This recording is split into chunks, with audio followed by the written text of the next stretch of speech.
You're listening to Inside the Locker Room with Wimp and Barry Sanderson on Tide 100.9 in Tuscaloosa. Partly sunny, the high 86. I'm James Spann on the ABC 3340 Weather Center on Tide 100.9. It's 62 degrees in Tuscaloosa. Inside the Locker Room with former Crimson Tide basketball coach Wimp Sanderson and his son, former SEC and ACC assistant basketball coach Barry Sanderson. It's time to take you inside the locker room on your home for Alabama sports. Tide 100.9 and streaming on the Tide 100.9 app. And good morning. Welcome into a Monday edition of Inside the Locker Room. 205-342-9904 is the phone number. If you would like to get in with us this morning, we'd love to have any of you guys give a call in this morning. The Twitter accounts or X accounts at Locker Room 109, at Barry Sanderson, at Wimp Sanderson 1, our email address for the show. And we've gotten several emails here over the weekends, Wimp and Barry at yahoo.com. So we appreciate the emails that have come in. Download that Tide 100.9 app. Wherever you are, you can pull up the app. You can listen to any of the shows here. You got Alabama baseball that's on, and they did win 2 out of 3 over in Oxford, Mississippi on Thursday through Saturday series. So they're still playing well. Before we get started, though, we want to thank Yellowwood. Of all the colors, yellow is the most important, at least when it comes to building outdoors. No matter what your project is this season, pier, deck, fence, pergola, be sure to head on down to your local Yellowwood dealer for Yellowwood brand pressure-treated pine. Yellowwood offers the best protection against rot, fungal decay, and termite attacks, so it's no wonder Yellowwood is the brand of choice. If you're going to build it right. Go to yellowwood.com to find the local dealer closest to you. And always remember, if it doesn't have that yellow tag on it, then believe me, guys, you don't want it. Obviously, we were off for a couple of days. Pretty serious situation. I'll let Dad talk about whatever he wants to on that with my mom, but she was very bad Thursday. But from Thursday till today, I think she's made a lot of improvement, which we appreciate the phone calls and messages. Still got a ways to go, but she is getting better each and every day. With that, I'll turn it over to Dad. Good morning, Dad. How are you this morning? Doing okay, Barry. Sort of expressed his thoughts to y'all, and I appreciate that. Hopefully things will stay good. Been a little bit of a struggle. In baseball, Auburn beat LSU. South Carolina beat Kentucky. The Braves and the Guardians, my Indians, played 3-game series, 3 one-run games. The Braves won last night. Both of them have a good season. The Braves 19-7, a game and a half up. But my Indians are 18-8 and 2.5 games up. So a little bit of baseball because I was an Indian fan and never do get in the series much anymore. And the Braves, of course, are liked by our listeners. Our Arizona quarterback, Jaden Rashad, who's I think has a lot of potential, is moving on to the University of Georgia. So they got him, and he should make an impact there. Rory and Shane Lowry won Zurich, and we'll talk about that in the second hour. And one whole playoff down in New Orleans. It was I enjoyed. I only got to see a little bit yesterday, but it was good playoff. So Pringle, it's South Carolina. Most of you don't know if you know that. I'm sure you do. Dickerson is going back to Kansas. Ryland Griffin is going to Kansas from Alabama. A name I can't pronounce very well, Owah, Awash. But a good player at Oteague Irish is going to Kentucky from Oklahoma. Oklahoma's losing a lot of players. And also they got Lamont Butler, who's a good player from San Diego State, backcourt man, going to Kentucky. So they got a couple. Alabama got LeBron Felipe on the other day, and they got him from Kansas. So while Kansas gets Ryland Griffin, Alabama gets him. He's from Mobile.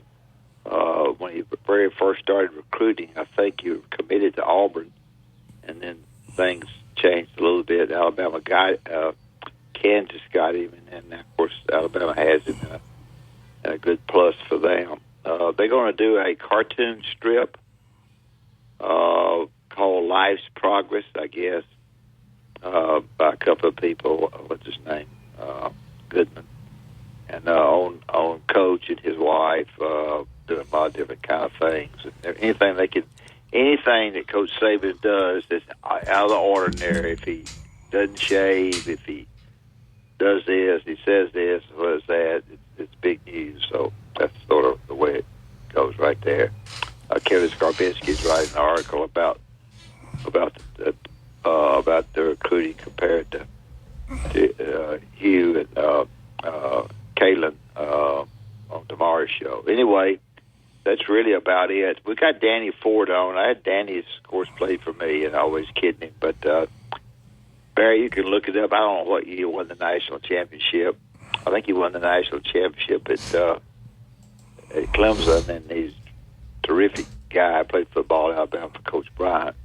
We're having him on the first hour, and I'm anxious to get his brain about ACC. 1981, he won the national championship. I'm anxious to get his brain between now and, you people are listening to our show saying, well, they have Danny Ford on. Well, Danny Ford's won the national championship there, and back when Clemson was pretty difficult to do. So we got him on, and of course we always have Doug on if we can on Mondays at 8:15. So we welcome your phone calls and anything you want to say. That a lot of things I didn't say, but that was just kind of the headlines. Barry, they already mentioned the NBA scores last night. He can cover those. I did not watch the NBA last night, so I don't know much about that, but Barry always does. So. Well, it was kind of surprising to me the Phoenix Suns, who with Devin Booker and Kevin Durant, got swept by the Minnesota Timberwolves, and two players from Minnesota. I always thought this guy was good at LSU, Naj Reid, and he wasn't a high draft pick, I don't think. And then, of course, the kid Edwards from Georgia turned out to be two big-time NBA players. And so the Timberwolves won their first series, I think, in 20-something years. So congratulations to those guys. Some other series will be about wrapping up here too. Celtics, I think they're up. Well, I guess it's 2-1 now, but they played nice 3 games tonight. We'll look at that here in just a minute. We hadn't been on the radio since the draft, and I did get a chance to watch a little bit of it. Michigan had the most players drafted with 13, then Texas at 11, then Alabama, Florida State, and Washington with 10 apiece. You go on down, I think Georgia, a little bit surprising. Georgia, Oregon, Penn State had 8 guys drafted. Notre Dame and Southern Cal, 7. Clemson, LSU, and Missouri, 6. Auburn and Utah, 5. 59 players drafted from the SEC. I guess when you look at these drafts, and Tom, I'm not being negative on this, but it shows you when rivalry games happen, you can throw all the other stuff out the window. If you look at what's kind of happened over the draft, over Nick Saban's career, what's going on down at Auburn, how's that game even been close when it comes, this year? It's been close too, Barry. That's been a struggle down there. Yeah, Alabama. I think Kool-Aid basically had an interview, and he said that game was over. He thought it was over, and the security guy had come over there to him and said, "I'm going to help you walk off this field," because he thought that they were going to rush the field because Auburn's going to win the game. And so it's kind of amazing to me that you go down there and just crazy things happen. How this rivalry has even stayed that close. How does that happen when you play this game? When you look at, there's clearly a different talent level here in Tuscaloosa than there is down in Auburn. Yeah, I just think that Auburn has a great home field advantage. Of course, you're going to jump on New Mexico State with that statement, getting beat that. But Auburn wants to beat Alabama so cotton picking bad, and they're good enough to play. A one-game series like that, it doesn't really tell the best player, best team. But sometimes it's the best team for that day. And I always felt that the coach had trouble with Gus somewhat, him running some things that Alabama had not seen, and it will be interesting to see. Kalen will be fortunate in that he has his opening year. He has the game in Tuscaloosa, and that makes it a little bit better for him to get a feel for what's going to happen. Not down there, but at least the rivalry of Alabama and Auburn will be such that he'll catch on pretty quickly. So, you always seem to mention the quarterback at Auburn when you talk about Auburn, Barry, and I'm not convinced, and you're probably right, but Alabama's got the transfer from Washington, who behind the scenes is going to get some playing time. And then they got Milroe, and then they got the freshman kid from Tennessee, a sophomore kid from Tennessee. And so Alabama's got 3 there. One of them's not proven, of course, from Washington. That they're pretty good shape quarterback-wise. And then the nobody's surprise, and I guess, you had the draft on ESPN, and then they had it on ABC. They had Coach on ABC, and I didn't even realize it when I first flipped it on. I was watching the draft on ESPN, and then I went to Twitter or X, whatever, and somebody commented about Coach Saban's comments. I was, wait a minute, he's on 8. So when I flipped over there, the coverage there with his breakdown of players was so much better than everybody else's. He spent a lot of time, as nobody's surprise, getting ready for this draft. Obviously, when the Alabama guys were drafted, you could tell, man, how much he appreciated guys that really bought into his process and worked, how happy he was for those guys that are going to go on and make a pile of money now for their families. And his breakdown of those guys was so thorough that it was, and then he did on the other guys as well. Obviously, he knew the Alabama guys better. Justin, I thought he was by far. So every time now when I would flip it on, I'd go to ABC. I wasn't worried about no ESPN because I wanted to hear Nick Saban. Now, the hair's a little red. I had people texting about his hair. But other than that, his analysis was spot on. Your thoughts about what Nick Saban did on TV, his first TV appearance? Yeah, I really enjoyed it as well. I think it was special because he was able to recruit almost all of these guys. Yeah. So he had that extra knowledge on them beforehand, and then, like you said, his preparation must have been something crazy. Yeah, and I thought he, like when Jermaine Burton was drafted, he was very honest about he's got to mature off the field. So he wasn't giving you coach's speak. He told you on the field he's really, really good. He's just too emotional and some things. So I thought that, I don't know if you got a chance to see him, and I know nobody's surprised, but he's going to be really good on game day too, his preparation and everything that he does. Yeah, he's now the guy I don't particularly care for is making $9 million. You're interested in salary. What would you say they're paying Coach? I don't know what Coach is getting, but I tell you what, McAfee, he gets all the guests. Everybody goes on his show. He had the commissioner on. He's losing his show, isn't he? I don't think he's losing it. No, he ain't losing it. And he goes, he does a 2-hour deal. Then he goes to YouTube, right?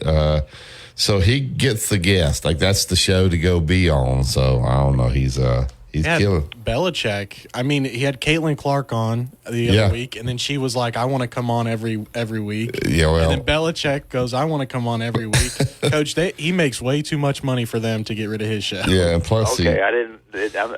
Well, he just challenges management. I don't know. I think maybe they're okay with him doing it because it stirs up stuff and it gets news. So anyway, he's grown on me. I was not a big Pat McAfee fan. Even Coach Saban, when he was on there with him weekly. The large population liked him, though, the younger guys. I like him now. I started out not liking him, but he's grown on me. So anyway. All right, we'll take the break here. Phone lines are open 205-342-9904. We're going to take 2 minutes truck. They're at 1330 Martin Road East. That's where you go to pick up your boxes, your packing supplies. They also got the Moving for Moms still going on, so you can give them a call, 205-247-5050. They can let you know the different locations to go drop off the items for that. But if you're looking for a local move, out of town, out of state, let the professionals handle it. They'll take great care of you and your stuff. Once again, that phone number, 205-247-5050. That's 2 minute truck movers who care. Tide 100.9 traffic. Tuscaloosa traffic now from the Townsend Nissan Traffic Center. We have picked up a small problem now for drivers on eastbound 2059 near Buttermilk Road. There's an accident spot that does seem to involve multiple vehicles. Now, they're all on the shoulder of the road, both the left and right shoulders, so no lanes blocked and no backup through the area, but be aware of that. Again, eastbound 2059 near Buttermilk Road. With your Tuscaloosa traffic now, I'm Ray Romero.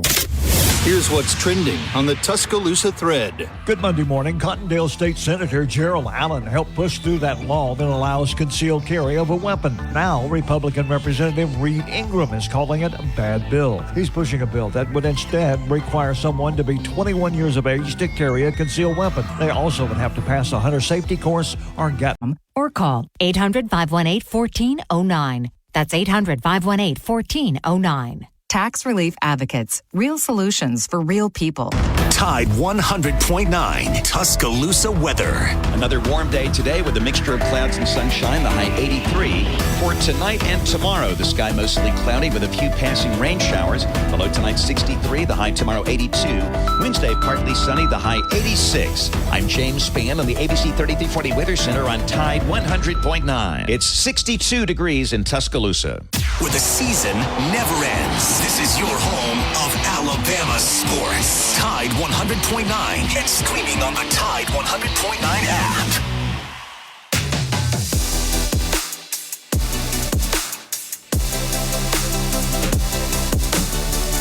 Pressure-treated pine from Great Southern Wood. You want to build the fence, the deck, the pergola, the 5-star backyard. Use Yellowwood. Go to yellowwood.com to find the dealer closest to you. All right, get to the Yellowwood hotline and get Tom into the show. Good morning, Tom. Hey, Tom. Well, good morning, strangers. It's good to have y'all back. Thank you, Tom. Oh, thank you. Man, I hope things continue to improve for the patients in question there. So, still praying for that. So, I'm glad y'all back. Thank you. I'm gonna see if y'all can clarify something for me. Alabama baseball. We go over to Austin. We win 2 out of 3. That's good, and it's good to win a series on the road, no matter who it is or what it is in the SEC. I think you would agree with that. And but I mean, where do we stand? I mean, what's the deal with the team now, or in terms of how much is left in the season? And then the SEC tournament would be next. I think we're in that safely. Analyze what we're looking at here. I'm pulling up their schedule. I think there's 2 more. I know we go to state this weekend. Yeah, and then they obviously finish up on the road at Auburn. And so, I'm looking to see if they have a midweek game this week. So Alabama clearly is obviously clearly going to be in the NCAA tournament right now. This weekend, them winning 2 out of 3 brings their conference record at 9-12. So they got 9? Is that right? 9-12. So they got, I guess, 3 series left. And I'm looking to see exactly who they play. So I think they're clearly in. They just need to keep winning and try to maybe get one of those top 16 seeds. They got Mississippi State on the road this weekend, which is always a tough place to play. They got no midweek game this week. Then they've got Troy. And then they got LSU at home, and then they finish up at Auburn. But LSU, quite honestly, is down this year. So, and Auburn's last. So they're playing 2 of them. I think the LSU cannot. It seems like to me when the weather is like cool and Easter is early, and cotton ain't been planted yet, and it darn sure ain't growing with the nights we've been having. LSU don't play good. I don't know what it is, but those two factors coincide with each other, and it's been like that for years in my mind. But you're saying we got 3 series left, and Auburn is our last series, and that's on the road? Yeah, it's on the road. Auburn picked up their 3rd conference win yesterday. They lost Friday and Saturday, ended up winning yesterday. So they're 3-18 in the league, which is bad. So LSU's not very good. I think going over to Starkville, boy, if you could get 2 out of 3 over there, Mississippi State's playing well. So they're always hard to beat in Starkville. That'd be a fun series to go over to. I've never been to a baseball game at Mississippi State. It's wild. I love it over there. That is a great, great venue for baseball. And I've been to their venue, but I've never been to an actual state game. Their venue is in. Yeah, I used to go. You remember when Will Clark and all that group, Palomero and all them played, and LSU would roll in there, and we would go over to the ball. You talking about wild? Yeah, my Lord. I mean wild in terms of great, intense baseball. Ron Pope, Skip Burton. I mean, it's about as big as you can possibly get if you like baseball. You know what I mean? Yeah, they got the outfield now, the grills out there. They got condos right there in the outfield. They've got, we went over there to visit. Right where the bullpen is where all the students are. So when a opposing player gets up to warm up, they heckle the crap out of him. So it's kind of a fun little place I'm sure to go. I might ride over and watch a game this weekend. Yeah, I don't know if you can get in or not. Alabama State. But now on the outside, if you know some people, which I've got to call around because I was thinking about going over there too because the weather's gotten warm. And it's going to be nice. But anyway, let me ask you this. You said that Auburn lost the series. Was it LSU this weekend? Yeah, they lost the first 2. It was in Baton Rouge. Is Tennessee and Arkansas the only ones that's got winning records in the conference, or Vandy got winning records? Well, Mississippi State does. They're 12-9. So. I'm looking. I know obviously Tennessee, Arkansas, Texas A&M do. Those teams are ranked in the top 10. And I'm getting the standings here. So anyway, let's see here. That freshman for Alabama is pitching well too. The kid that throws from Kentucky, 16-5, Tennessee 15-6, Vandy and South Carolina are 11-10, Georgia 10-11, Florida 9-12, Missouri 6-15 in the West. Arkansas 16-5, Texas A&M 15-6, Mississippi State 12-9, and it's Alabama 9-12, LSU's 7-14. Ole Miss 7-14 and Auburn, which will make you happy, bringing up the rear at 3-18 right now. So we're struggling. Well, I didn't realize State had turned it around a little bit. Yeah. I didn't understand that. That could be interesting this weekend. Now, I'll tell you what, though, Barry, in your opinion, if we win that series this weekend, that's pretty strong right there. Yeah, put you 500 in the league. You'd be at 31-16 if they were to sweep, obviously. But yeah, they got a chance to. Of course, they're the team that's right ahead of them, so they can make up some ground. They could at least go out there and get 2 out of 3. So we'll see. It should be fun. Yeah, though, the thing about it is, I am amazed at how I know the transfer portal helped. I'm not saying that, that, but I'm amazed at this coach and what he's been able to do. Are you? I think to me, he's coach of the year. I think he brought some good transfers in with him. They've got some pretty tough guys. He brought some guys from Maryland as well, but they hit the ball well. They got a dynamic shortstop. Justin LeBron, who's a true freshman, started every game. I saw a mock draft in 26. So he hits the ball out of the park. He's got a great glove. So they got some good young guys, but he got some veteran guys in there. He got a freshman pitcher that's lighting it up. So Zane Adams. So yeah, he's done an great job, to be honest. Yesterday. Saturday. Yeah. So, all right, Tom, we appreciate your message. I know you sent me a message when you were going through that. I appreciate you checking on her, and keep your prayers up. She Thursday was not a good day, to be honest with you. So from Thursday till yesterday was a lot of improvement made. So the prayers seem to be working. So I appreciate you.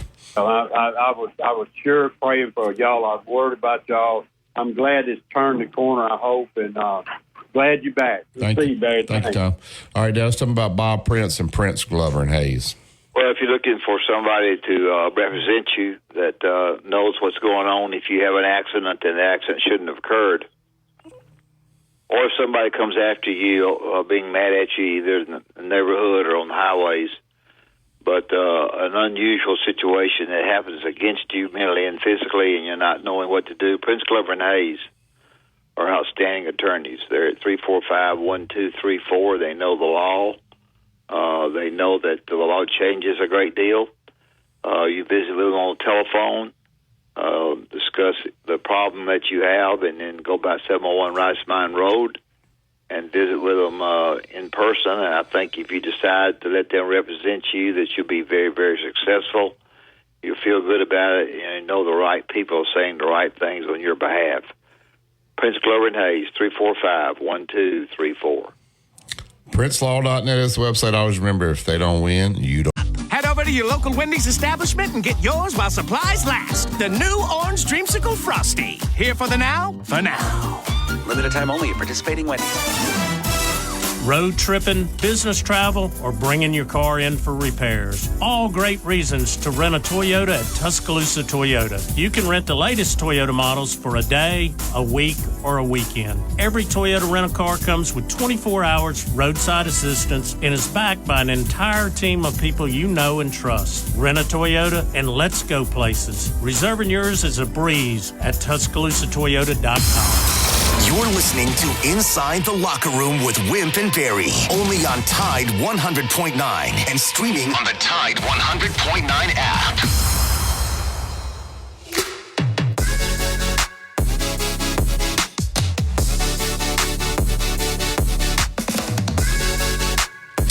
Welcome back to Inside the Locker Room. I want to thank Yellowwood Pressure Treated Pine from Great Southern. They bring you the 7 o'clock hour each and every day for us. If it doesn't have the yellow tag on it, you don't want it. All right, get right to the Yellowwood hotline. He is a national champion with the Clemson Tigers in 1981, 5 times ACC champion, 1-time SEC Western Division over at Arkansas. Coach Danny Ford. Good morning, Coach. How are you? Hey, Danny. Coach, how you doing? Good, doing very well, thank you. Beautiful. Well, Danny, I'm not going to go through all the playing that I talked about him playing for me. He played for me, of course, in basketball, but a great football player at Alabama. Won big at Clemson when nobody else was really winning that big. Danny, I appreciate you being on. Tell, if you can, I know you're busy growing grass, ain't got time to be watching much football. But tell our listeners, has Clemson's attitude towards has the ACC changed a lot with Florida State trying to get good and pretty good? Has the ACC changed a lot since you were doing it? Oh, yes, it has. I know the recruiting's changed. I know that. Sure, but what's really changed more so back when Coach Howard and all the coaches from the older days than us, and we're old enough, but when it was Clemson was an original member, and then they picked up, if you remember correctly, they picked up Miami, Pittsburgh, and Syracuse, and that changed the whole complexion of the conference when they added those 3, and then now there's so much money difference in the TV contracts that Florida State's looking for an avenue to go somewhere else, and I think Clemson's testing the waters a little bit. How bad they want to get out, I don't know. I think Florida State and Clemson both made some kind of proposal that if they got a bigger share, well, naturally they don't. The commissioner can't give them a bigger share because they wouldn't be equal with the other teams in the conference if that happens. So it's changed a lot. It's going to continue to change, I believe. I don't think. I don't believe they'd be flirting around with getting out of the ACC if they didn't have a place already to go. I think that's the key thing about it. They probably got a wink from somebody or a promise from somebody that if you do get out, we're available for you to join this conference, because surely they're not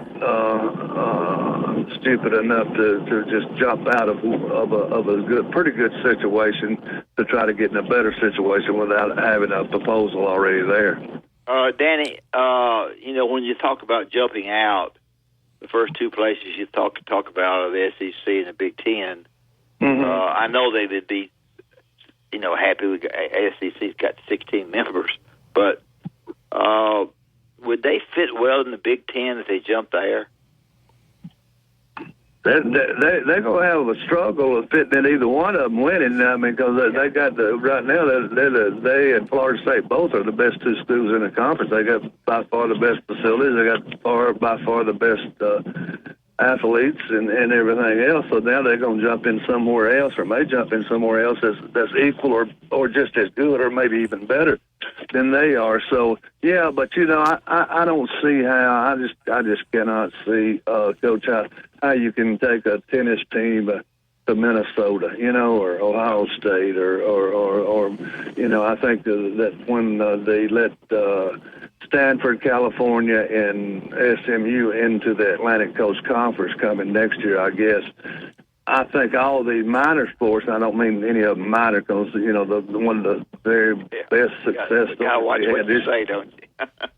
They said the best success story we had at Clemson this year was the gymnastics. They started a gymnastics program, and they sold out every darn meet they had. So, but anyway, to make my point, they were going to meet with those teams in Dallas. I think that was one of the proposals. But well, if you're a parent, who wants to travel to Dallas to see your kid participate when you signed on that in the Atlantic Coast area? So I don't know, but I think the biggest thing is I don't really believe, and I don't know, but I don't really believe that the SEC would want to lose Florida State or Clemson to anybody up north, because it would increase their visibility in the Southeast and in the recruiting area. I may be wrong on that.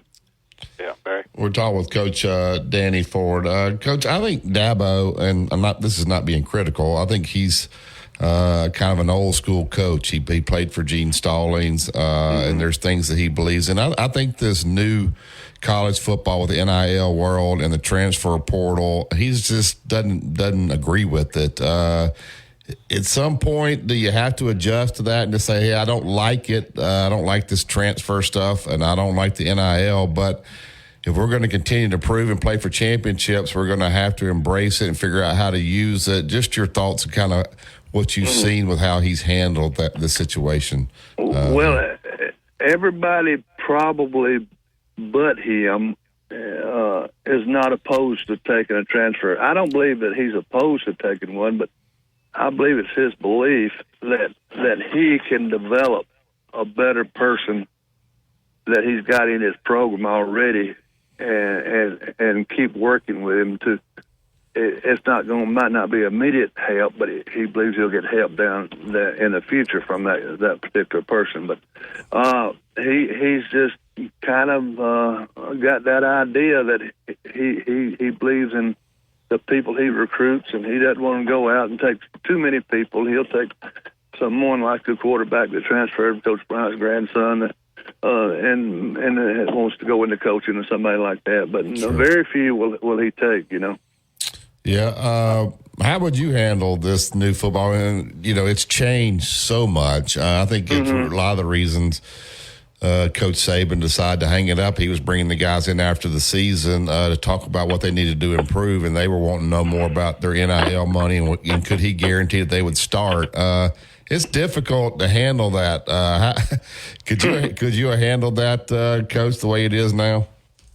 Well, I don't think so. I really don't. I'm kind of glad I coached in the era I coached in, and you probably are too. We had some.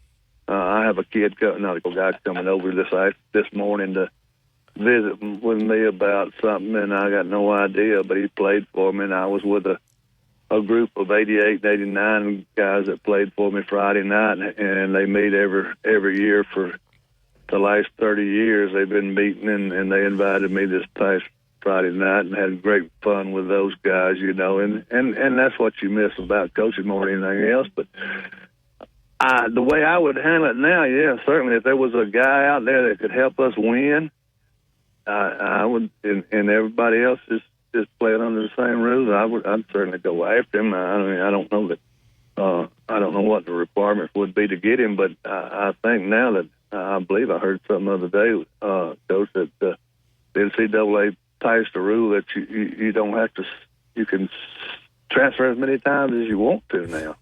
And if that's the case, then it's going to be like free agency every year. I mean, the player's going to go to the highest bidder from year to year. There's going to be no loyalty, and I think the people that's going to suffer and the people that's going to get tired of it's the fan. I think they're going to get fed up with it before it's all over with. Well, you were milking cows when that came in, but that did come in a few weeks ago. Let me ask you this. Kalen DeBoer is coming into Alabama. You're an Alabama player and you know a lot about it. Booger Bear, tough job. The fans have taken to him, although he hadn't lost yet. I got all that. But down the stretch, going to be tough, isn't it? Well, everything I read, and I read the Alabama paper every morning on the computer, and from everything I read, he's been well received. He's doing well in recruiting. He's got a good staff. He's got this. He's got that. He's got the best facilities in the country.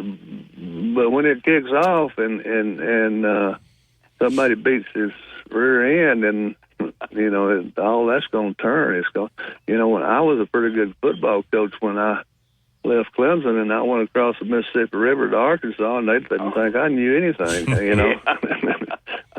They thought I lost all my senses when I crossed that river.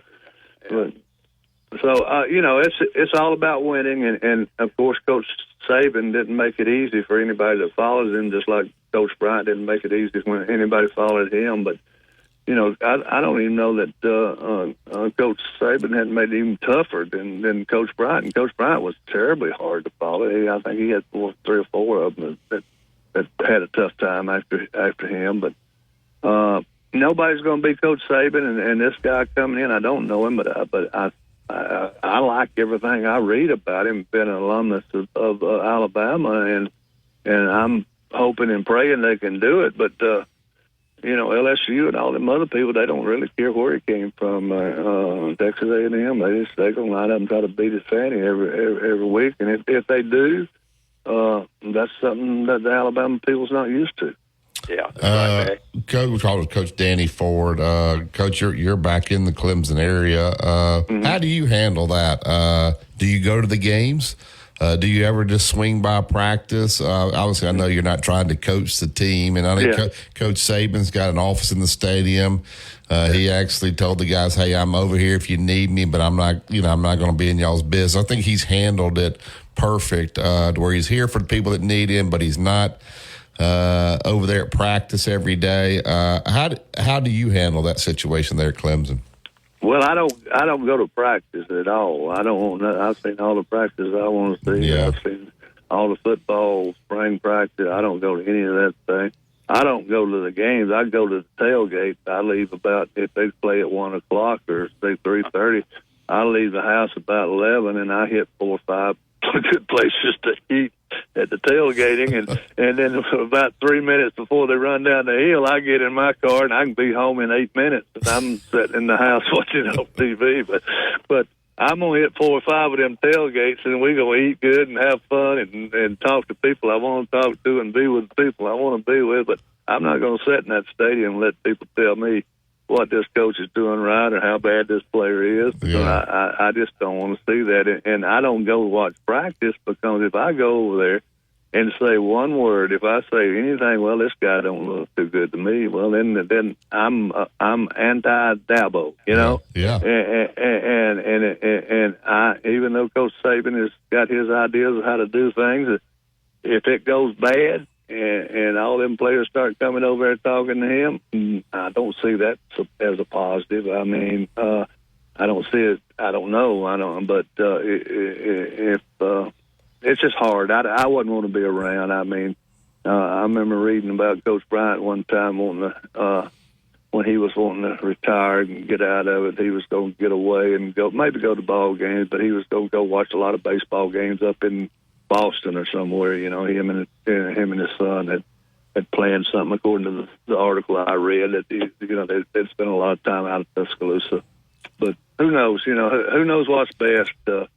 Maybe the guy will win national championship at Alabama, but I don't know. I think it's going to be tougher with Oklahoma and Texas. Mm-hmm. And all those guys coming in. It's not going to be easy anymore. I mean, you could win the conference and be 8-2 or something like that. Dad, do you think Coach Ford takes anything to the tailgates, or he just going and eating their food? Does he ever? Why he's eating that cotton picket food? Does he ever take anything over there to him? He's stuffing in the paper sack. He's taking some home. I had a guy that played for Coach Dye at East Carolina. And he coached with Coach Dye at Wyoming and everywhere else. And anyway, my guys liked him and they wanted me to hire him, so he came as a grad assistant. And he believed in everything was comp, and that's kind of what I believe in. Yeah. Everything's comp. That's right. Everything. He'd get money. They'd go to Las Vegas or something on a trip, and he'd get all the money from the coaches. Well, that's a good point. All right, are you doing any rodeo work, or are you growing grass? What are you doing?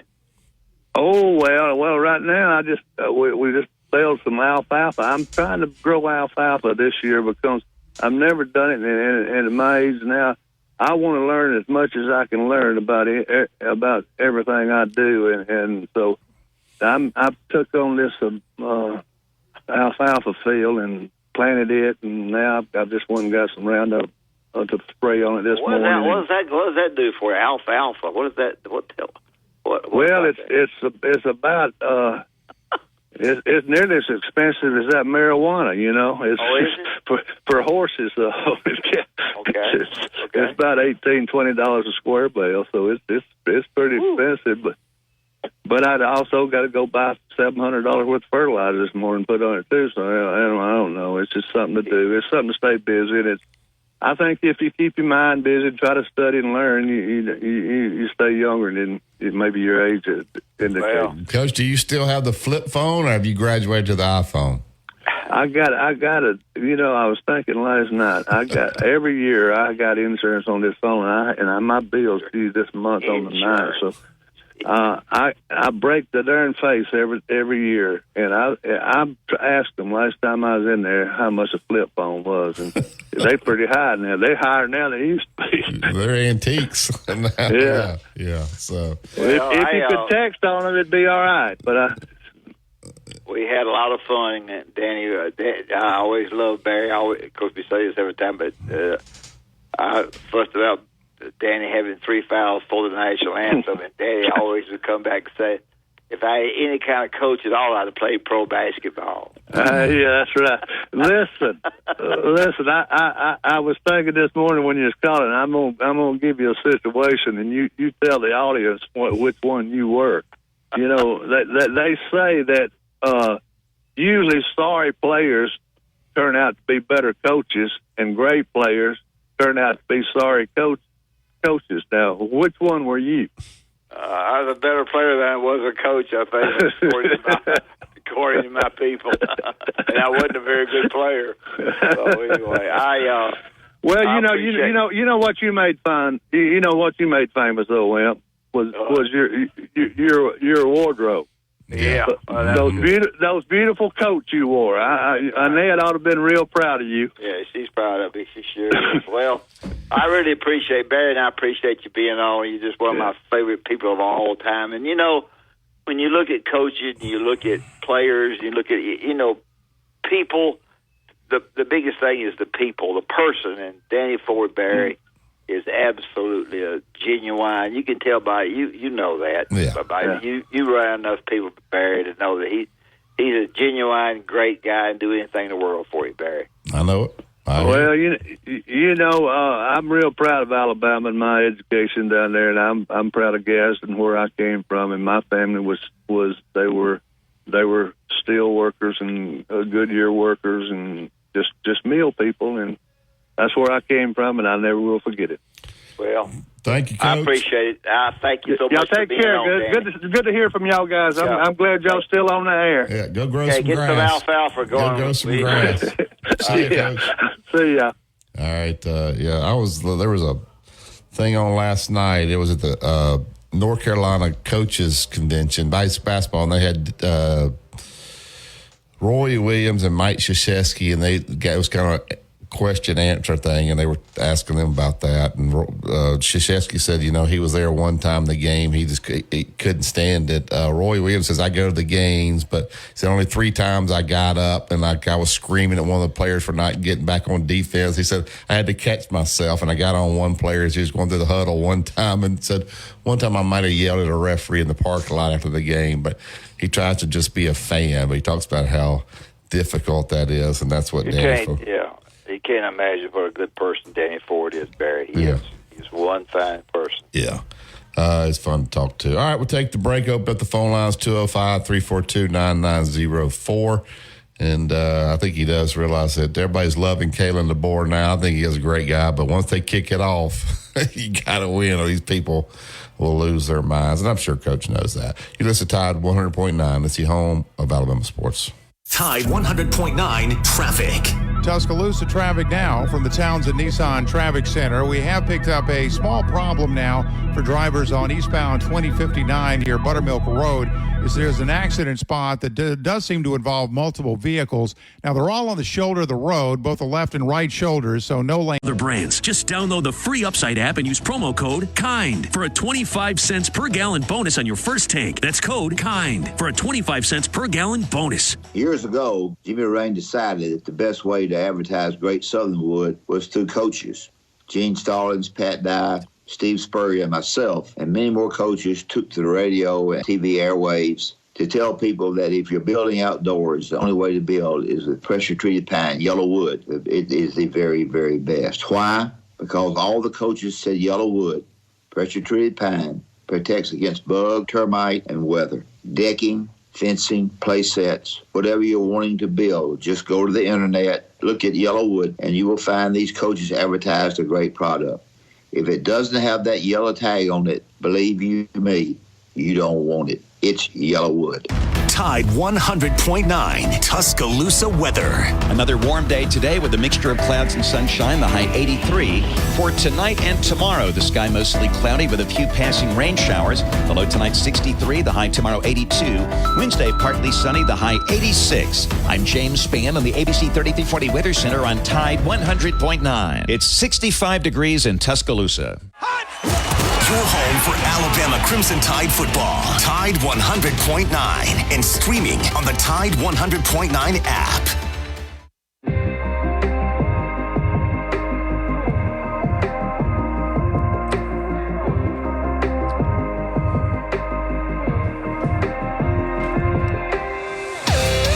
Welcome back to Inside the Locker Room. I think Yellowwood, pressure-treated pine from Great Southern. You're going to build the 5-star backyard. There's only one choice.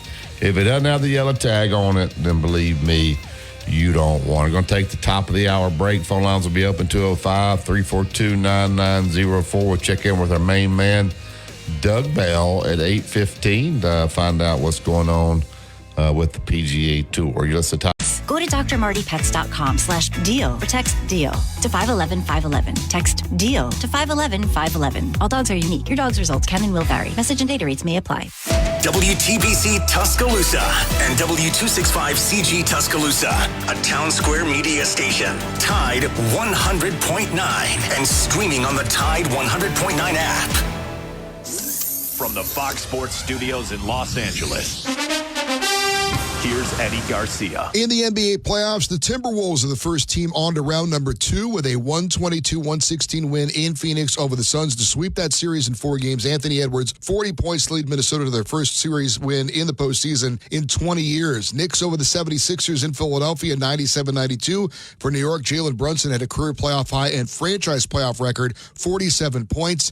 New York grabs a 3-1 lead in that series. Clippers over the Mavericks in Dallas, 116-111. No Kawhi Leonard for LA, but James Harden and Paul George each had 33 points in the win as they even the series at 2-2. Pacers beat the Bucks 126-113. No Giannis Antetokounmpo or Damian Lillard from Milwaukee. Indiana now has a 3-1 series lead. NHL playoffs, Rangers wrap up a sweep of the Capitals with a 4-2 win. Canucks rally past the Predators 4-3 in overtime. Avalanche beat the Jets 5-1. Oilers edge the Kings 1-0. Vancouver, Colorado, and Edmonton all have 3-1 series leads. Inside the Locker Room with former Crimson Tide basketball coach Wimp Sanderson and his son, former SEC and ACC assistant basketball coach Barry Sanderson. It's time to take you inside the locker room on your home for Alabama sports. Tide 100.9 and streaming on the Tide 100.9 app.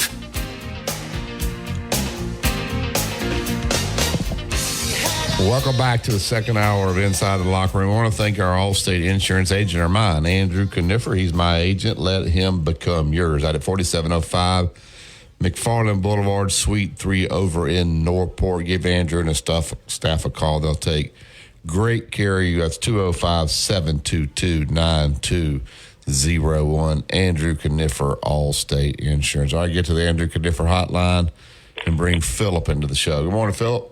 Morning. Good morning. Hey, guys, glad to have you back, and I'm really glad to hear that things are looking better with Miss Sanderson.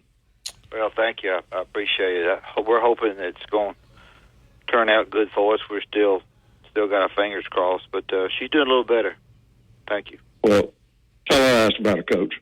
Thank you. I sure will. I've got a question. We're all breathlessly on Grant Nelson alert today, I guess. But, Coach, what I want to ask you is, while we're doing that, what all can you remember, some of the details you might remember about the time, I think it was in 1981 or 82, I was in school over at Alabama, and the Yankees swung through town and had an exhibition against the baseball team. Can you remember some of that? Well, yeah, Coach Bryant was good friends of what was the owner's name? Steinbrenner. Yeah, Steinbrenner.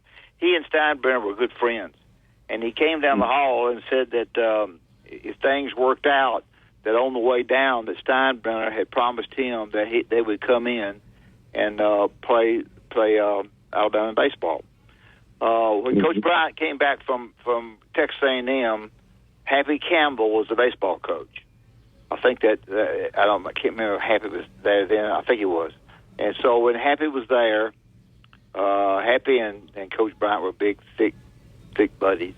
They got the Yankees to come in, and of course it was a big deal. And the place was packed. I think you said you were in school there then. Yeah. It was a huge deal, and it only happened because of the likeness of the friendship of him and Steinbrenner. You know, one of the interesting things, it's not what you said, but kind of interesting. We went to the NIT tournament in New York, and the guy that owned the Jets was wearing the hats that Coach Bryant wore. That Coach Bryant signed, and Coach Bryant got that hat from him. And that hat, do you recall the hat that Coach Bryant wore all through the years? I sure do. Yeah, a real fancy hat. I got one. I got two. And Barry and I will keep them. And I say that to tell you that these celebrities knew Coach Bryant from a distance and some up close, but the baseball game happened because Steinbrenner, and the hats happened because of the guy that was coaching I guess it was the Jets at the time, not coaching them, but was the owner of the Jets. So Coach Bryant got that hat, and everybody had to have a hat. Well, that's why you see all the houndstooth now. That's that's the Alabama trademark, and that goes back to Coach Bryant. That's a good question, Philip. I appreciate you asking that because I would have never mentioned it if you hadn't have asked it. I remember it was a big deal, and it was a huge crowd. And, and it happened. I guess basketball had concluded. I don't guess we were playing it, were we? I think it had concluded. I think you're right. I think it had. Yeah. Hey, Coach, let me ask one more thing while I'm thinking about it. How close did Coach Bryant come to taking the Dolphins job? I don't know. I'd like to give you a yes. I'd like to give you a yes or no on that, but I wasn't privileged to know that. When the only thing I can tell you to brag about particularly is that when Coach Bryant got out, Miss Bryant wanted me to have his office, and he had one of those phones in there that if that phone rang, it's somebody that really knew you, on them private lines. But I don't know how close. I don't think very close because of her. I think they were kind of settled in the way they were, just like the Sabins have settled in the way they were. They didn't want to go back to the pros after once. They tried it once, so I don't think that ever came close to happening. But he. I'll say this: I think the Dolphins wanted him. Yeah, I think they did too. Yeah. I agree. I think they did want him, but I think he just coming home. He left Kentucky. And the funny, I'm going to tell you this story. I'm talking too much. Barry's going to kill me. But every time that Kentucky came, we had a big party on Friday night with Coach Rupp and Coach Bryant. Coach Rupp and Coach Bryant are the biggest friends in the world. And behind the scenes, they kept saying Coach Bryant left because they gave him a watch and gave Coach Bryant gave Coach Rupp a car. That was not even. But they had a big party. And it was something that everybody came to that. Burt Bank, who ran you don't know who Burt Bank was in the Living Dead. Burt Bank was a great family friend of my Uncle Ray and my parents. Burt Bank set the party up, and they would really have some good times. And one day, if you remind me when you call in, I'll tell you a story about Coach Rupp, and I ain't going to do it now because I've talked too long. But Burt Bank set that thing up, and it was a big deal. That party was a big time. All the football coaches came, all the athletic directors came, basketball people, of course, and we played Kentucky the next day. Basketball. Well, hey, you be thinking about that because that'll probably be my next call to you tomorrow. Okay, Philip. All right, Philip. Basketball recruiting. They're getting a ton of guys now. They got to get one more. And I'm sure this will be saved for a big guy inside. I know Oates' biggest job and his staff now going to be, how do you keep all these guys happy? You got this many guys that rank that high, which is great. So trying to keep all those guys happy that's going to be a difficult situation. Now, it's a good problem to have when you have that much talent, but trying to figure that out because these guys that are 5 stars and 4 stars and transferring that average so many points at South Florida and Pepperdine. And well, here's the thing, there. It's a good problem to have until you get all these guys on campus, you start working out and you start practicing, and then you start learning who's in the rotation more than the other guy, and then that's where jealousies come in, and you don't have 3 or 4 guys speaking to each other like what happened last year. Apparently, you had about 3 guys on that team that apparently didn't even speak to each other. Yeah, not this past year, but the Quinterly year. Yeah, you know what? I don't know what's going to happen with Grant Nelson. I hope he doesn't announce anything. I hope he just comes back. I don't understand why guys have to announce that you're coming back now, or everybody has to give an announcement. Like just come back. Like if you don't say anything, then we know you're coming back. I think he marches to the tune of an entirely different drummer. I kind of don't. I mean, that's apparently the word on the street is that there is a video coming out that that's going to be the big thing. But I think the guy marches to the tune of a different drummer, and I bet you he doesn't do anything. I bet you just sort of shows up. Well, you guys just coming back. If you don't say anything, then you're coming back. Why do we have to announce now that we're coming back? So he didn't put his name in the draft, but he didn't announce it. But we knew the date passed and his name wasn't in there, so he didn't have to announce it. It took care of itself. Well, how about and Sears too, right? Sears is in the same boat, isn't that right? Well, he put his name in though, so which is fine. There ain't no problem with that. But I'm saying, since he didn't put his name in, then he's not eligible to be drafted now. Where Sears did, I actually don't know that if Grant Nelson did it last year, I don't think you can do it but once. So maybe he couldn't even do it. If he did it, he had to go. I can't remember for sure, but I think you can do that once. Anyway. I don't know how to keep everybody happy, but that'll be an interesting thing to watch because I think they got a really good team coming back. But they do need that big guy from Rutgers. Yeah, or a big guy, but they can be pretty selective now. They can find one, and they got to get one that fits their style. And Pringle going back to South Carolina, that's probably going to be good for those guys. It'll be good. He's from South Carolina, so that'll be good for him too. So. Man, if he learns how to catch, he's going to be a holy terror. If he gets some hands. Thank you, Philip. Thank you. Thanks, Philip.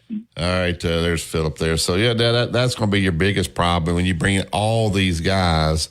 I think even Krzyzewski said he liked having about 8 guys, and everybody kind of knew they were going to play. The other guys knew their roles. All of these guys are going to want to play. So, you're not transferring thinking you're going to sit this kid from Auburn. I wouldn't be surprised if he said, wait a minute, they got another guard coming in. If Sears comes back, I wouldn't be surprised if he looks somewhere else. That's the reason that Griffith going to Kansas made the guy from Kansas change. Yeah. That's what happened there. I tell you, his mom, Rylan Griffin's mom, went to Twitter and put out a very classy response about how much the University of Alabama meant to them and bragged on Coach Oates. I mean, she handled it really, really, really well. Then you saw the comments below it, everybody wishing him luck because of how she handled it. How much money? Was that a money deal? Probably a little bit, but I also think I was talking to somebody, I think I said this several shows ago, that his in-between game is what's really, really good. One dribble pull-ups, and that's not kind of the system that they run here. So, and so he likes to get to, 17 feet, 15 feet, pull up and shoot jump shots. He can make threes. So, obviously playing for Kansas too. They have killed it in the portal. Bill Self, the tradition. I don't know if I know you have, but if you've never been if you love college basketball, that should be a bucket list to go to a game at Kansas. Wow, it's impressive. Is there not? I probably shouldn't even talk about this. Well, I'll just wait. All right, we'll take the break here. We'll get to Doug. Doug Bell. We'll find out what's going on with the PGA Tour. We'll see if Doug's made any bets. I watched that yesterday. That's good. Yeah. Yesterday. Yeah.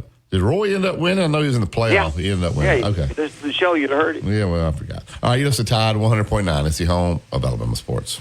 Tide 100.9 traffic. Tuscaloosa traffic now from the Townsend Nissan Traffic Center. Now, we have picked up a pretty significant accident that has occurred on the eastbound lanes of McFarland Boulevard past Skyland Boulevard. Obviously, that is a very busy intersection right through the heart of the Tuscaloosa area. Both the left and left turn. National nonprofit offers more than 1,000 free online resources for youth and high school sports coaches, parents, students, and administrators. Visit PCADevZone.org. Years ago, Jimmy Rain decided that the best way to advertise Great Southernwood was through coaches.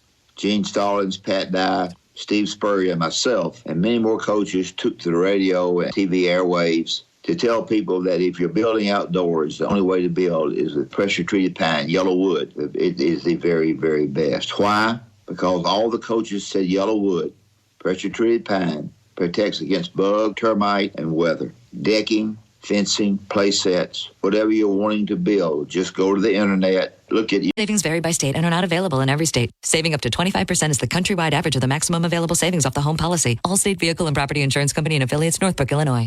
Tide 100.9 Tuscaloosa weather. Another warm day today with a mixture of clouds and sunshine, the high 83. For tonight and tomorrow, the sky mostly cloudy with a few passing rain showers. The low tonight 63, the high tomorrow 82. Wednesday, partly sunny, the high 86. I'm James Spann on the ABC 3340 Weather Center on Tide 100.9. It's 66 degrees in Tuscaloosa.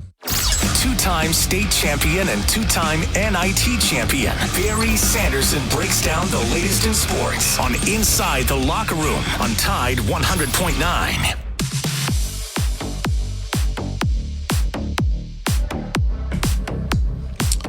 Welcome back to Inside the Locker Room. Tuscaloosa Toyota. Go to TuscaloosaToyota.com. I'm looking right here at the website. The offer, buy 3 tires, get the 4th one for free. That ends at the end of this month, which here tomorrow, right? Is that tomorrow? Yeah, tomorrow. So if you want to take advantage of that, you can go ahead and get them ordered. They'll take great care of them. That's any tire.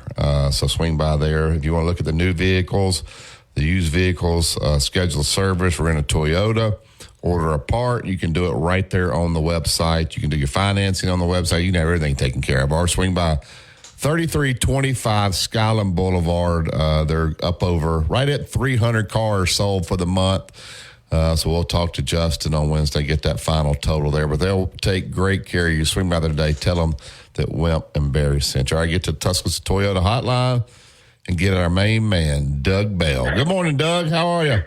Hey, Barry. Hey, Coach. I'm doing great. Got back from New Orleans late last night. I've been thinking about you guys and your family, so prayers to you guys. But, yeah, New Orleans was great. It was a lot of fun. Yeah. Yeah, they hate to see that guy miss that putt, though. I know that was kind of interesting. Then that. What did the winner? Because Barry wants to know this. I hadn't looked it up. What the winners win? Well, most importantly, they split. They each get 400 FedEx Cup points, and you know, money in a guy like Rory's case is irrelevant. Yeah, right? they're splitting $2,572,000 if you want. Well, to the thing about it, it helped longevity the tour longer, but not Rory, the other one. You can tell how rich Doug is. He's acting like splitting $2 million is nothing. No. I mean, here's the deal, guys. Listen, Rory has not won in 2024. And Shane Lowry is his partner from Ireland. They grew up together in Northern Ireland. Has not won since the Open Championship in 2019. So they each needed a win. And for Rory's case, I mean, he's watching Scotty Scheffler just take off and run, and he hadn't done a lot. You know, he's played okay, but and this is the thing, guys. You know, it's a team deal. Rory was the best player in the field by a wide margin. And it was laid back, and the guys were there having fun with their families. But when he won, and I interviewed him afterwards, the joy on his face, I mean, he was genuinely excited. It wasn't just like, okay, here's another win, 25 in his career, by the way. This was like, wow, this is what I needed to maybe jumpstart the summer because he'll be off next week. And then, guys, it's the Wells Fargo Championship at Quail Hollow in Charlotte, big tournament. Big signature tournament that he's won before, and then the PGA Championship at Valhalla in Kentucky, where he's won before too. So this could be a big deal for Rory. And I'll say this too: I've been in New Orleans that tournament for years, and it's just one of those tournaments. I mean, I have to be honest with you. You know, nice crowd Saturday, Sunday. Nobody gets terribly excited. It's a team deal. You know, up until this year, if you interviewed 100 people coming up the 18th hole, 98 of them wouldn't even know who was coming up. They're just out there socializing with their friends. But in this case, guys, the crowds were, I mean, times 10 what they've ever been before. And they followed Rory and Shane and whoever they were playing with from start to finish. And yesterday, the scene there on the playoff, and I think, Coach, you mentioned Martin Traynor missing the 5-foot putt. Martin Traynor and Chad Ramey have not played in front of a crowd like that big, that intense, maybe ever in their careers. Sure. So I think that obviously had something to do with it. They were. In the case of Martin Traynor, I mean, he's only played 5 tournaments this year. I think he obviously was very nervous. And that wasn't an easy putt. But, I mean, it was a little bit longer than 5 feet, I think, wasn't it? Yeah, it was 5 or 6 feet, but I mean, considering what was on the line, it was pressurized, and yeah, I mean, and listen, here's the deal with golf, guys. See, Chad Ramey and Martin Trainer. Ramey, by the way, is a Mississippi State guy and lives in Mississippi. If they had won yesterday, they would have been exempt for the rest of this year, 2025 and 2026. In essence, they would have had a 2.5-year exemption. Right now, they're teetering on playing status. They don't get in many tournaments. So that's the thing. Everybody was cheering for Rory, and I was too. He's a personality. He moves the needle. But I was rooting for those other guys too, because I like to see guys like that get the opportunity that they need to continue their careers. We're talking with Doug Bell. Doug, clear this up for people. I think you'll think the way I think. People are saying to me, do you think Nick Dunlap now regrets going pro because he hasn't done as well? He's made money. There's no way he regrets it, right? You got to get out there sometime. He's learning how to play on the PGA Tour. He's exempt for a certain amount of time. There's no regrets there, is it, for Nick making that decision not to play at Alabama? Barry, it's funny. I got that question this week where I was out to dinner with friends, and that came up, the exact question. Yeah. And mainly, Gordon Sargent, the kid from Mountain Brook who plays at Vanderbilt, he has decided to come back for his senior year at Vandy. He's not, and he could turn pro under PGA Tour University. He'd have his card for the remainder of this year and next year. But he decided to come back, so people were like, well, maybe this Dunlap guy didn't do the right thing. And I'm thinking, he had no other option. No. He had an option. He could have come back, sure, but he won. He's got a 2.5-year exemption through 2026 to play wherever he wants. And he's in all the signature events this year. Now, granted, he's finished last in 2 of the signature events, but he's on such a learning curve. He no longer is the longest hitter like he was in college. And he's figuring out that these guys around the greens, out of bunkers, inside 100 yards, they're masters of their craft. And so Nick is going back going, wow, I need to get to work. And so, no, Barry, I agree with you. He had to do it. He was given an opportunity.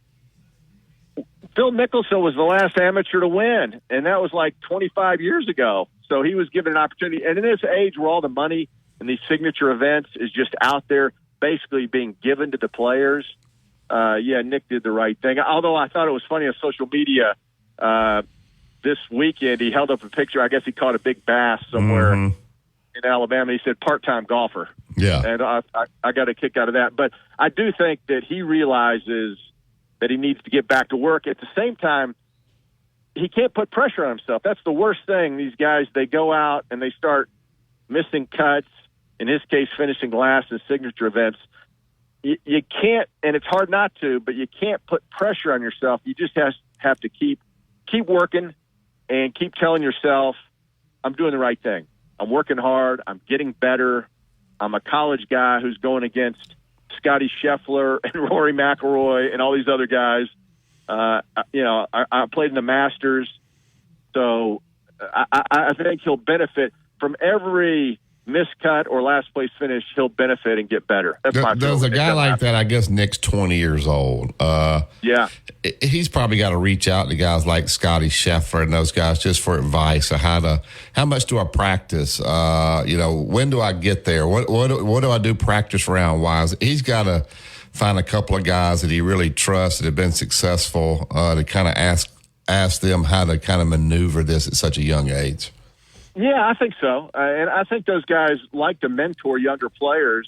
But again, when you see those guys, listen, a guy like Scheffler, it's evident now, but a guy like Rory especially, these guys are they are so gifted and so talented. That's why Scotty's number one in the world by a wide gap over Rory. And I'm telling you, I walked with Rory 4 days in New Orleans. It's special.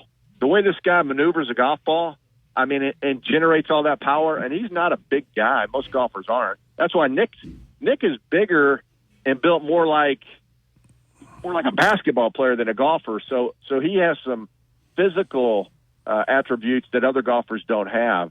But yeah, Barry, I think you reach out to a Justin Thomas, a Scotty Scheffler, maybe ask them what are they working on, and all those golfers. I will tell you, 100% of those guys will help you. Yeah, it's not as cutthroat as it used to be. All those guys are glad to help a young guy like Nick Denelab. But Barry's got to reach out. Yeah, a lot of these young guys are embarrassed to reach out, and you got to kind of eat a little humble pie and go, hey guys, I'm struggling. Yeah. Can you look at this for 5 minutes and help me? So, yeah, no doubt. Will Tiger, just because of the interest there, and not necessarily because of the game so much, will he be able to get in some of the tournaments? Will he go back to Augusta and play ever again? What's his status? Because everybody wants to know. Yeah, well, here's the deal with Tiger. Obviously, he's got the lifetime deal with the Masters. Up until he's 65 or non-competitive. And I do believe he'll play there for several years to come. He loves it there. And that's the one course, he made the cut this year and had no preparation.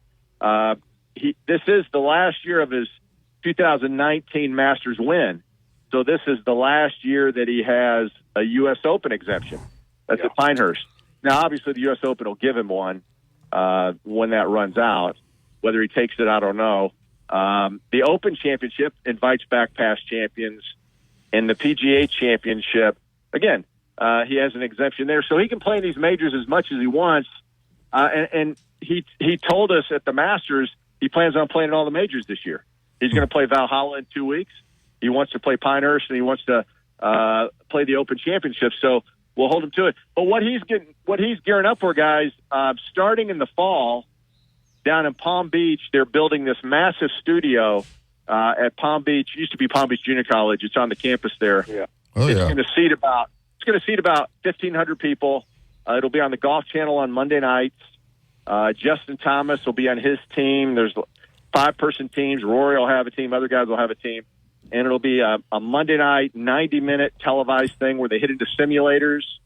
And there'll be a putting green. This is the cool thing, guys. It's in the studio.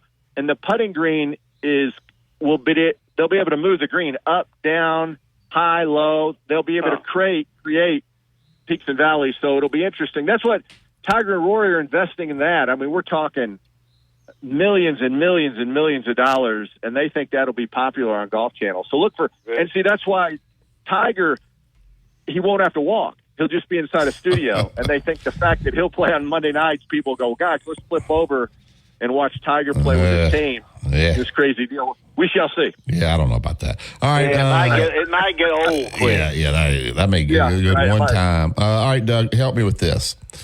Yeah. Last week, the PGA Tour, I guess because of loyalty, Tiger got $100 million, Roy $50 million, Spieth and JT $30 million. What is that payment for? Is that like just you wake up and all of a sudden they deposit that entire amount into your bank account? Is it paid over time? What is that that the PGA Tour paid them? Well, that's the loyalty equity program. The fact that they did not go to LIV. And the PGA Tour has negotiated this with the Strategic Sports Group, those billionaire owners, John Henry of the Red Sox, Arthur Blank of the Falcons. LeBron James is involved in that in some capacity. But anyway, they gave the Tour, when they signed that contract with the Tour, they gave the Tour a $3.5 billion money equity loan. What do they get out of it? What do they get out of it? Well, they get 20% of PGA Tour from here on out. It's divided. The Tour keeps 80%. The Strategic Sports Group gets 20% of the future earnings of the PGA Tour, TV contracts, etc. That's where LIV comes in because LIV wants a part of that 20%, and that's what they're trying to negotiate. But anyway, so Tiger was the most loyal of all, biggest name. He's been on the Tour longer than any of those other guys. So he gets $100 million equity, which is paid over the next 10 years. Okay. Rory gets $50 million paid over the next 10 years. You mentioned Justin down the line. Scotty Scheffler now has only been on the Tour for about 5 years.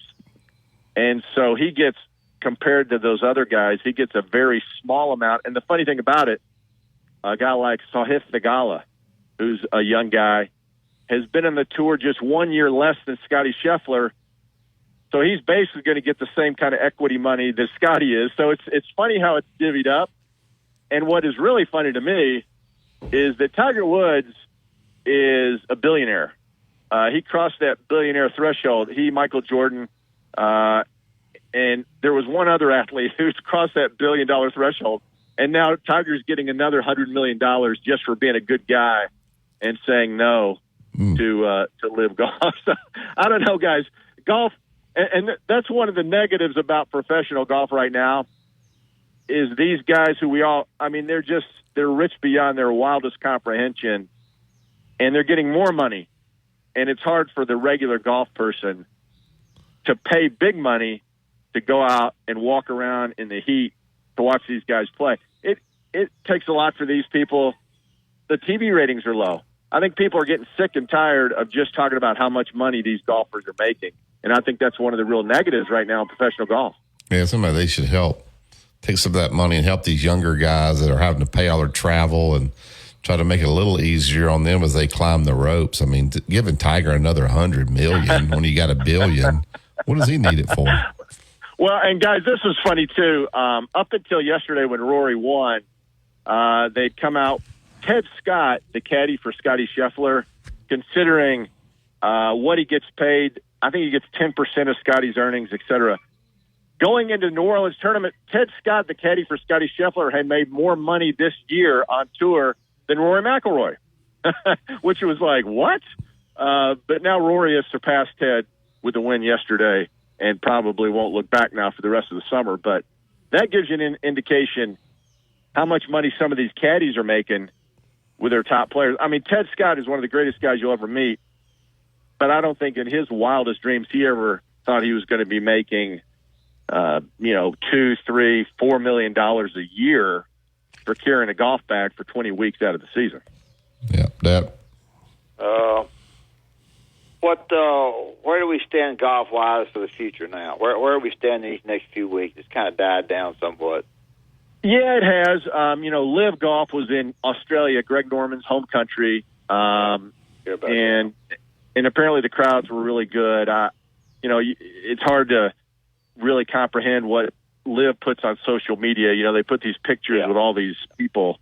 I mean, is that legit? I don't know. I know negotiations are continuing between the Live Golf and the PGA Tour. And again, guys, here's the deal.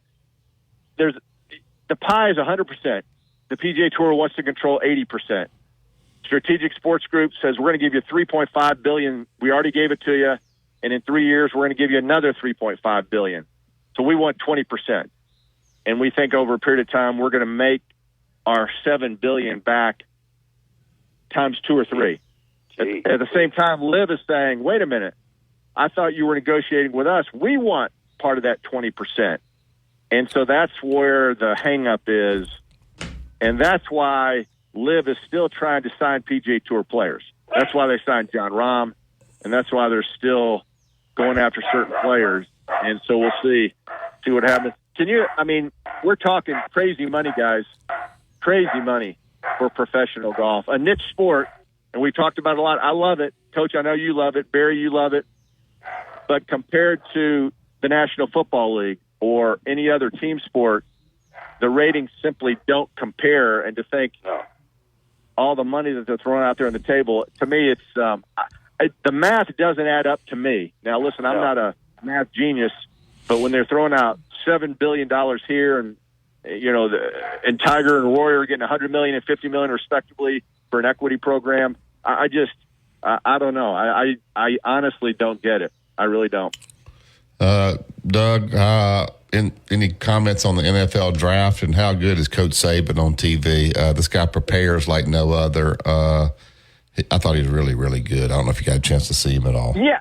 I saw clips, Barry, and I like, the thing that Coach Saban brings to the table is, obviously he's articulate, and he tells great stories, but the information he brings to the table is really, really good. And he's not just one of those guys that they put up on the desk that maybe was a former player or maybe a guy who's covered the draft for 15 years, and he writes a podcast, whatever.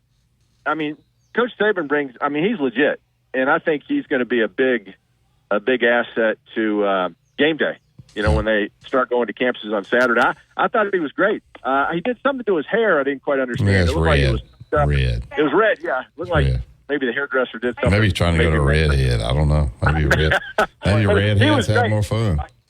Well, and Bill Belichick, by the way, was on the Pat McAfee show during the draft. I don't know if you saw any clips of Coach Belichick. I mean, he showed a lot of personality, and he told incredible stories about when he acquired Randy Moss and some other stuff. And I really enjoyed him. All for the years we've just seen his press conferences where he has that shtick. He's the curmudgeon who doesn't answer questions. Yeah. But he came across on the Pat McAfee show as a guy who, very likable. So maybe he has a future in TV. Maybe he's talked to Nick going, hey, we can make a lot of money and not get caught up in the whole, workaholic thing. Yeah. Whether it's college or pro football coaching. Yeah, no doubt. Well, Doug, tell everybody about MD Wellness and Aesthetics before we let you go. Yeah, thanks, guys. I was out in the sun all last week. It was great weather in New Orleans, so I got sunburned. So I'm going to go over to MD Wellness and Aesthetics and get a facial this week. And I'm not ashamed to say that. 205-582-9216. You go to mdwellnessandaesthetics.com. When you're out in the sun, your face gets dry, the wrinkles really show, and those facials are great. And they do all this other stuff for the ladies, and the Botox, the filler, weight loss, testosterone, B12. They have it all. It's under doctor's care. Susan Brignett is the owner, a fabulous lady who's been in this business a long time, and she wants you to be happy. So just give Susan a call, 205-582-9216. And she listens to our show, guys. I mean, when I go in there, she needles me about what Coach says and what you say, Barry. Yeah. And she likes it when you guys give me a hard time. I don't understand that. I thought Susan and I were Well, you got friends. one of those pretty faces. Our face is made for radio. Your face is made for TV. Well, that young lady he runs with has got the face for radio, not no face for TV. Doug's got face for TV. Yeah. I got. Did you eat anything good in New Orleans, Doug? Well, we went the Acme Oyster House welcomes us every year, and guys, it's just oh my goodness! I always leave there uncomfortable because I've eaten too much, and I did it again. Did you try their gumbo? I did. I had the gumbo, and they have these char-grilled oysters. I'm not a huge oyster guy, but down there you got to do it. And somehow they put the garlic and this cheese on it, and it's really something. You didn't go to the casino, did you, Doug? No. Hey, let me tell you. Eric Cole, by the way, this young guy who played with Russ Cochran. Russ is 65 years old, played the 600th PGA Tour tournament, his last one, by the way, and they're friends. And Eric Cole goes to the casino and, he pulls the lever. What do you call the game there where you pull the lever? Slots. The slot. He played slots, and he won $10,000. He won the grand prize. We were in Vegas. I was sitting next to a girl, and she was from Alabama. She pulled it and won $200,000. Oh, my goodness. Yeah. Wow. I need to go play slots. Yeah. I should have gone. Well, I asked her, I said, how much are you playing a spin? She was $200 a spin. So. Oh, my goodness. Yeah. Well, okay. That does it for me then. I'm not going to do that. All right, Doug. Thank you, sir. Talk to you next week. I know. I have an idea how you can work off your fat. So good talk to you. See you, Doug. Later. All right, let's tell them about Bryant Bank before we get to break. Well, if you're looking for a traditional banking experience with a banker who calls you by name, then I invite you to go and visit Bryant Bank. They got the 4 offices in Tuscaloosa, but they've got banks in Birmingham and Columbiana down south, and they've got banks all over the state of Alabama, and they're just what I said, the traditional banking situation. So you can enjoy online banking and bank around the clock if you need to, which just gives you a lot of freedom and flexibility to bank the way you want to. You'll be known by name. They'll call your name once you be a very, very friendly bank. They do a lot for the schools in the cities where they're located. they'll be darn sure that the money that they have, if it's been targeted by fraud attempts a lot all over the country, that they're on top of that, then they darn well keep your bank money safe. So Bryant Bank is, I think, really the place to go if you're looking for a new banking experience. If you're looking for, if you have one's going to have two banks, Bryant Bank can be another bank for you. So look at their zip code. Bring your ideas to life at Dell.com. Welcome to Now. This report is sponsored by Positive Coaching Alliance. Need to know what's going on with the Crimson Tide? Then subscribe to our YouTube channel for exclusive content on your home for Alabama sports. Tide 100.9 and streaming on the Tide 100.9 app.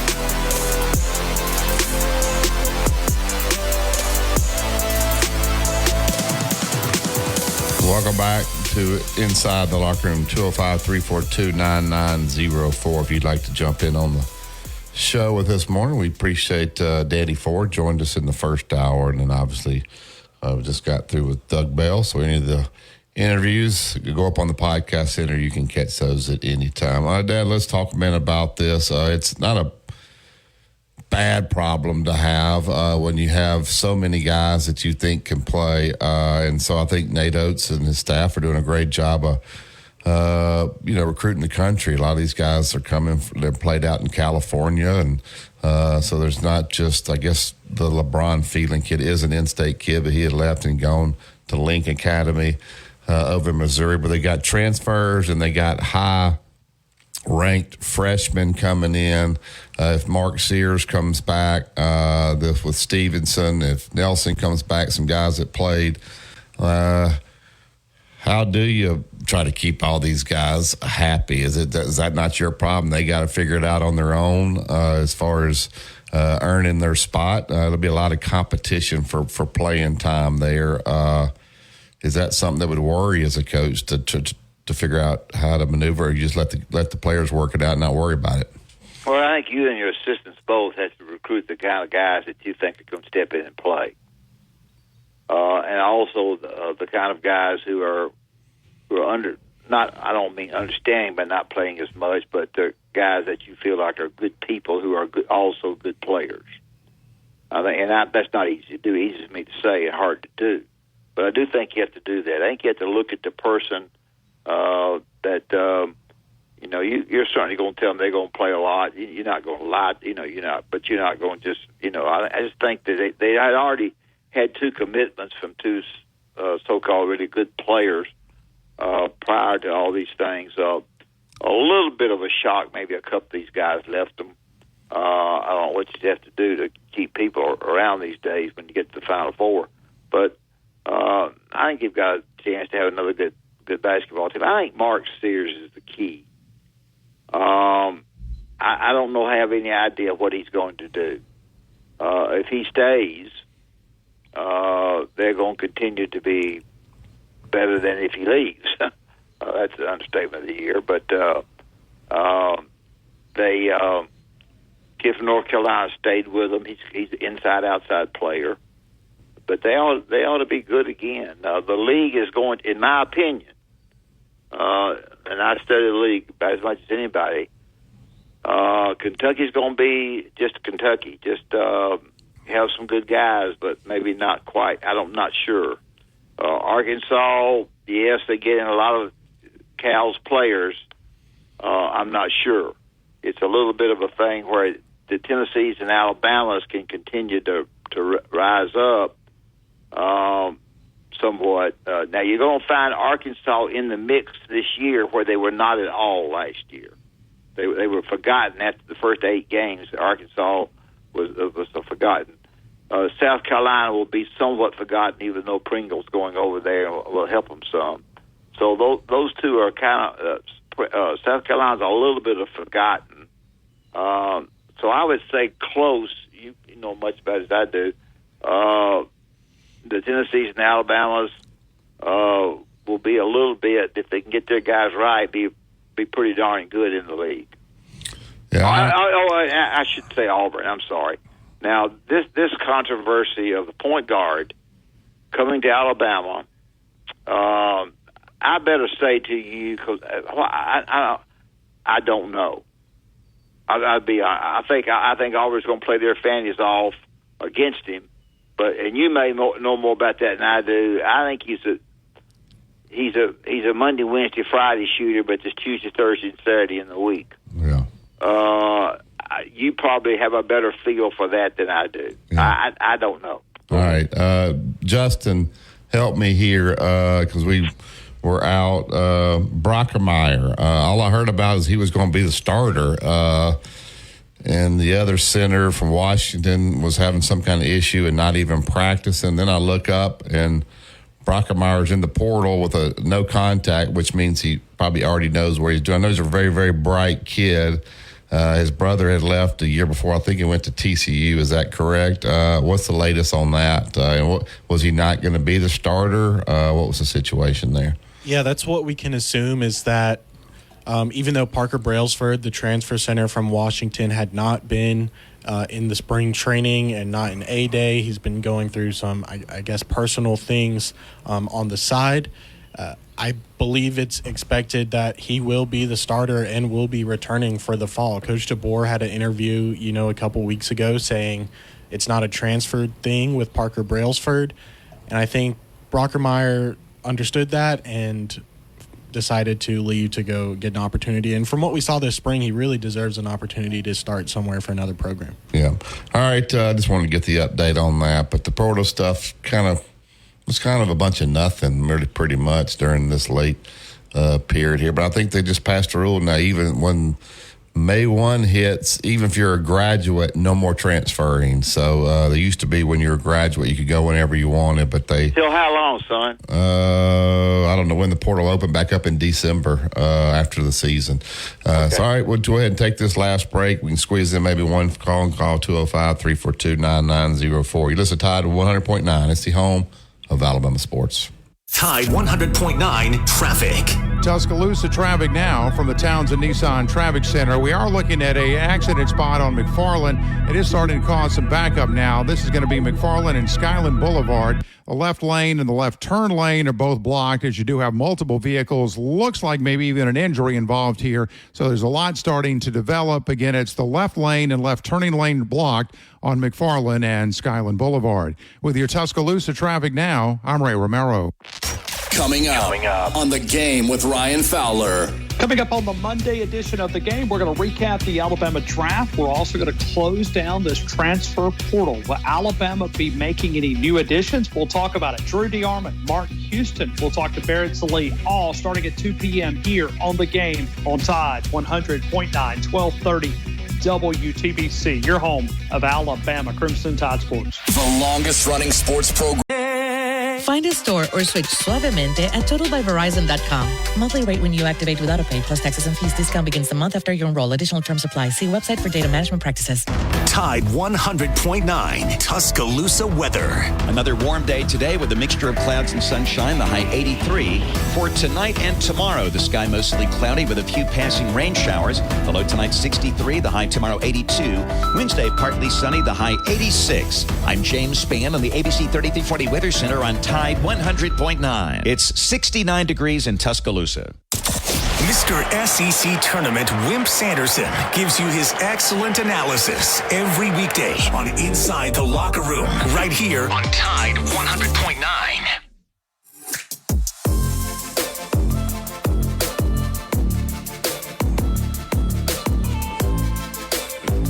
Welcome back to Inside the Locker Room. That'll do it for today's show. Tomorrow's show, Kevin Skarbinski will join us. He's written a lot of articles there with the Birmingham Lead and AL.com. We'll talk to Kevin about his articles. Coach Houston Nutt, is that right, Dad? In the second hour. Houston has had to switch on me. I think he's going to be Thursday, son. All right. So can't remember. Anyway, we'll hide somebody. But Kevin's always a great interview. So I look forward to getting him on tomorrow morning. The Gary Harris show is next. I know Gary's back in. He was out I believe Friday as well. So everybody's back in and ready to roll this week. So keep it locked in here all day long. Appreciate you, Justin, taking care of us the last couple of days last week, and glad to be back in the studio today. You listen to Tide 100.9 and 1230 AM WTBC. It's the home of Alabama sports. Have a great day, everybody.